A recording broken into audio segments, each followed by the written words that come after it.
नमस्कार दोस्तों, बहुत बहुत स्वागत है आपका यूट्यूब चैनल बिजनेस ज्ञान में। मैं हूं आपका होस्ट अजय।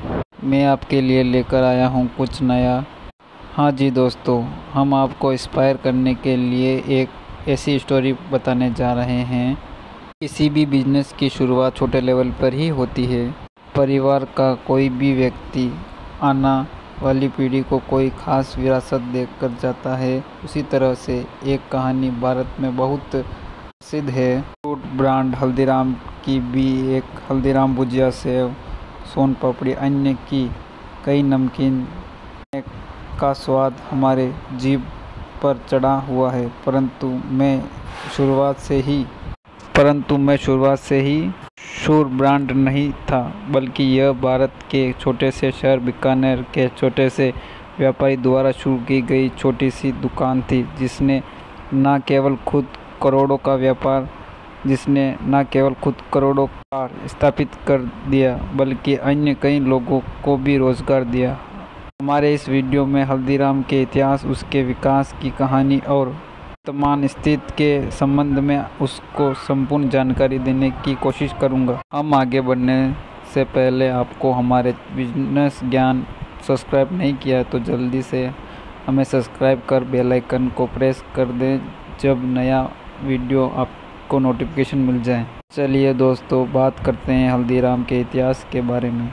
हल्दीराम, जो आज एक प्रमुख मिठाई और नमकीन निर्माता कंपनी है, मुख्यतः से नागपुर में स्थापित है। हल्दीराम आज की तारीख में 100 से भी ज़्यादा अधिक उत्पादक, निर्माता और विक्रेता है। परंतु इसी कहानी भारत की आज़ादी के पूर्व साल 1937 में शुरू हुई थी। इस समय गंगा विशन अग्रवाल नाम के एक व्यक्ति ने अपने शहर बीकानेर में राजस्थान में एक नाश्ते की दुकान शुरू की थी। यह वास्तव में अपने पिता श्री तनसुखदास के द्वारा शुरू की गई भुजिया सेव का व्यापार था, जिसकी रेसिपी उन्होंने अपनी बहन से सीखी थी। परंतु इसका नाम इसके बेटे गंगा विशन जी इस छोटे से सेटअप के जरिए बना।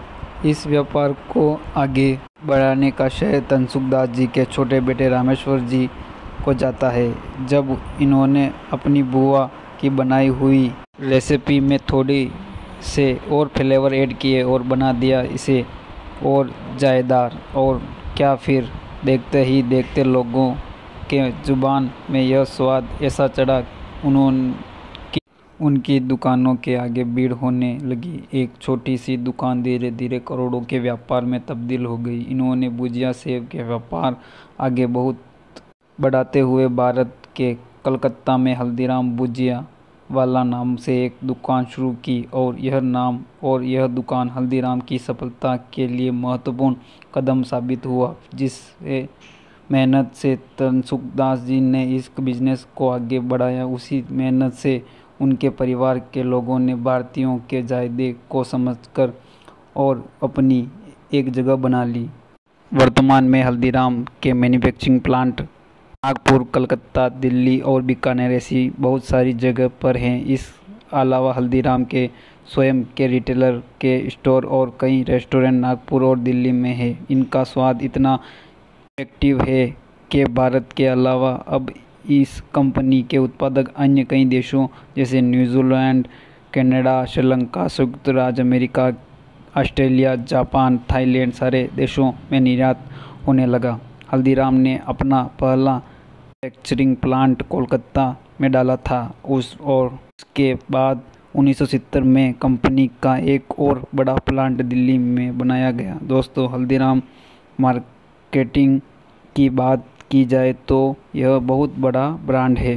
हल्दीराम के रेवेन्यू की बात की जाए तो साल 2018 में हल्दीराम ने अपने रेवेन्यू 13% वृद्धि कर 400 करोड़ के आंकड़े को पार कर दिया है। हल्दीराम कंपनी 3 विभिन्न क्षेत्रों में अपना व्यापार करती है, जिसमें Haldiram snack and ethnic food और हल्दीराम भुजिया वाला शामिल है। तीनों क्षेत्रों में इनकम रेवेन्यू की बात की जाए तो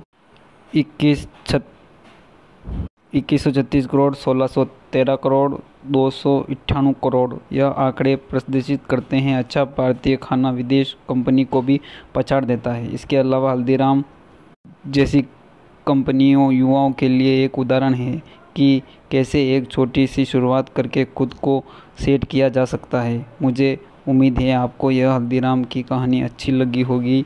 आप हमारे यूट्यूब चैनल पर नए हैं तो चैनल को सब्सक्राइब कर लाइक एंड शेयर करना ना भूलें।